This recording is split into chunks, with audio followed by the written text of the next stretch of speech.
लागवड झालेली आहे 1 ऑक्टोबर 2024. आज आहे 19 मार्च 2025.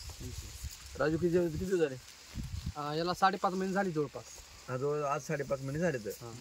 तर आपलं ग्रीन पॅन्ट कंपनीचं भूमी पॉवर वापरलेला. राजू काय काय वापरले? पहिल्या सुरू भूमी पॉवर वापरला, सुपर दाणेदार वापरला आणि युरिया वापरला. बरोबर आहे. हे तिन्ही मिक्सिंग करून याला डोस दिलेला आहे पहिल्या सुरूचा. अच्छा. आता डबल डोस द्यायचा राहिलाय. बरोबर आहे. आता याच्यामध्ये गहू होता, आता गहू काढल्याच्या नंतर आता गहू निघाला, आता लगेच डोस द्यायचा आहे, भेसळ डोस. बरोबर आहे. तर मग तुम्ही हळदीला पण वापरले, आता हे उसाला पण वापरले. उसात काय फरक आहे भैया? मग आता 5.5 महिने झाले होता, फरक काय? फरक काय, ऊस वाढी झालाय, फडावलाय, फुटवा फुटवे गेले. बर. आणि कलर? पुन्हा कलर पण हिरवा काय, कुठली बिमारी? काहीच नाही, एकदम क्वालिटी चांगली. बरोबर.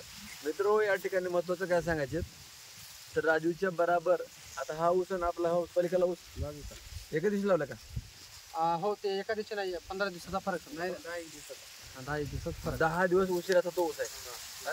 तर तिकडे चला.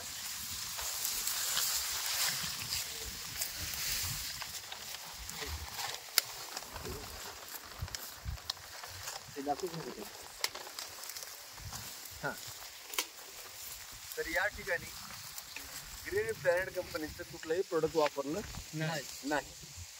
तर तुम्हाला इथं कलर, उंची, याचा उंची, याचा कलर, पानाचा कलर, फुटवायला नाही, कमी आहे की जास्त आहे? वाढ पण झालं नाही. वाढ पण झालं नाही, फुटवा पण नाही. आणि हा पण ऊस तुम्ही म्हणताल की दुसऱ्या कोणाचा आहे? ह्यांचाच आहे. त्यांचाच ऊस आहे हा. पण गहू घेतलाय आणि उलट तिथं गहू घेतलेला आहे. याला घेतलेला आहे गहू घेतला ना, दोन्हीकडे गहू घेतलेला आहे. पण तिकडे फक्त त्याला भूमी पॉवरचा डोस दिलेला आहे आपण, आणि याला भूमी पॉवर वापरलेलं नाही. बरोबर आहे. म्हणून एवढा फरक दिसणार आहे दोन्ही मध्ये.